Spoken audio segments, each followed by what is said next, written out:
Hi అండి, అందరికీ ఎలా ఉన్నారు? ఈరోజు నేనైతే మార్నింగ్ బ్రేక్ఫాస్ట్ కోసం ఎర్నో ఉప్మా అయితే చేస్తున్నాను. సో చాలా సింపుల్గా, చాలా ది బెస్ట్గా అయితే నేను చెప్పబోతున్నా. సో మీకు కూడా ఈ ప్రాసెస్ మ్యాక్సిమం తెలుసు.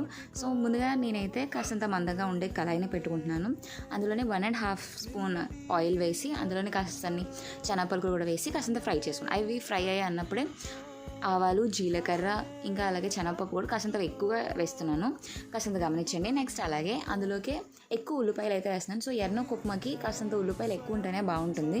సో అవి కాస్త ఫ్రై అయిన తర్వాత అల్లం అలాగే కరివేపాకు కూడా వేసి ఫ్రై చేశాను. అవి దగ్గర పడిన తర్వాత వాటర్ యాడ్ చేసి అందులో కల్లుప్పును అయితే యాడ్ చేస్తున్నాను. కల్లుప్పు అయితే మనకి టేస్ట్ చాలా బాగుంటుంది. సో మీరు కూడా తప్పకుండా ట్రై చేయండి. సో దాని తర్వాత లిడ్ పెట్టి సో అది మరిగేంత వరకు ఉంచుకున్నాను. సాల్ట్ సరిపోయిందో చూసుకొని నూక వేసుకొని 4 గ్లాసుల నీళ్ళకి నేను గ్లాసున్నర నూకను మాత్రమే యూజ్ చేశాను. దగ్గర పడిన తర్వాత వేడిగా సర్వ్ చేసుకొని అందులో కాస్తంత కర్డ్ కానీ చట్నీతో కానీ తింటే సూపర్ ఉంటుంది. అసలు సబ్స్క్రైబ్ చేసుకోవచ్చు కదా.